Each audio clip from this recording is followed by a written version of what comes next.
To recognize whether a study describes matched pairs or two independent samples, what we're really looking for is there a third variable somewhere introduced that matches these numbers? So with Jocko's and the other garage, that third variable was, what car is it? Are we just taking any two cars and sending them to the two different garages, or are we actually taking the same car, or are we maybe even just taking the same model of car with the same damage? If there's anything that would provide a natural pairing between an object that's getting one treatment and an object that's getting another treatment, then we want to treat that as matched pairs. So for this exercise here of looking at these two examples, I think it's best to pause the video and try to figure it out for yourself first and really go through that thought process. Is there something that provides a natural pairing for these numbers? And then go ahead and see what I have to say about it. But I'll go ahead and start, assuming that you would pause the video to do that. In this first example, we can see that we have kill room and processing spores. We're counting CFUs, that's how we measure fungus.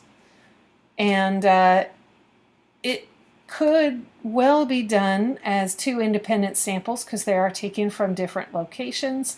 The main thing that joins them is day, right? You know that on a given day, you have a lot of climate variables that are the same high temperature, same humidity, that sort of thing. It does seem like it would be relevant to the kill room and the processing room for their fungus growth, whether we're in summer or winter, for example. So the fact that these are taken on the same day really does allow us to eliminate a lot of sources of natural variability. So this is a matched pair study where the data are matched by day.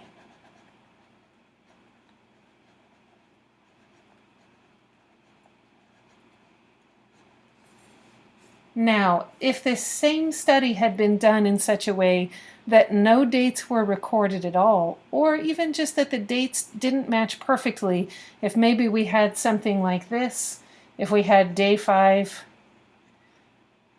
only one of them, maybe 400 down here, but nothing recorded on this day, then we couldn't really use all the data for a matched pair study.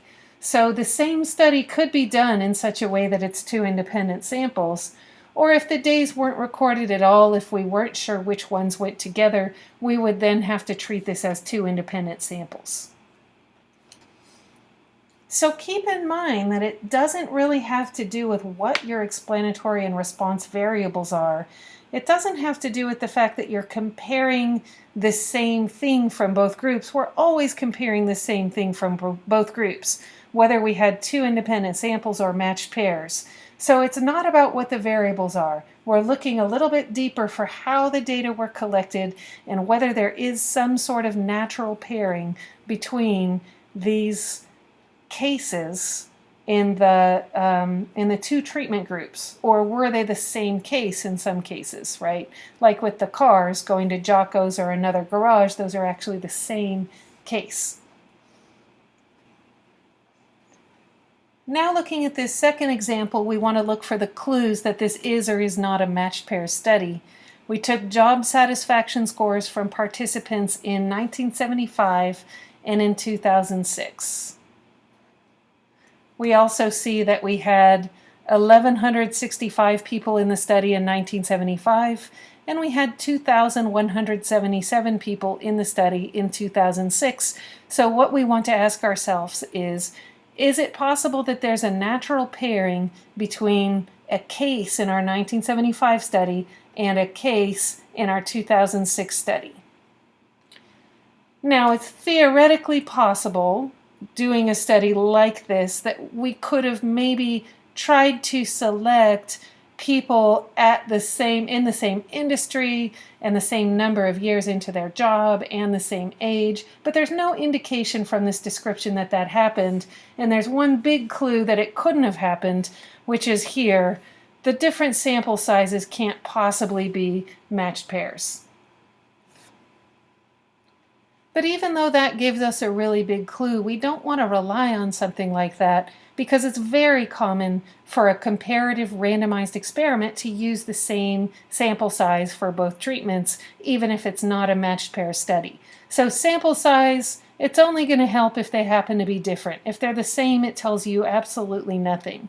So really we're thinking about whether there's a natural pairing, and those being the same people, even that wouldn't be a very good pairing. In fact, that would probably be a terrible experiment. That would really be comparing a person early in their career to a person very late in their career, close to retirement.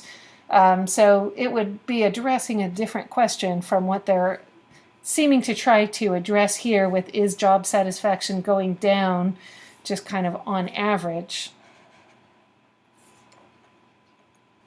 Since there's no indication of any sort of natural pairing here, even with the same sample size, we would still conclude that this is two independent samples.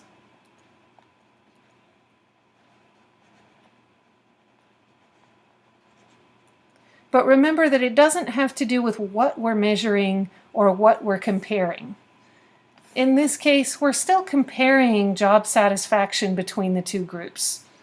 If this were a matched pair study, we would be comparing job satisfaction between the two groups. So it really has to do with the finer details of how the data were gathered and how the study was conducted. The way this same study could have been done is trying to pair people up as partners and seek out people with very similar characteristics in both surveys and have the same number also of people in both surveys. So you'd have to seek out a partner individual in 2006 for each person surveyed in 1975 and try to match them together.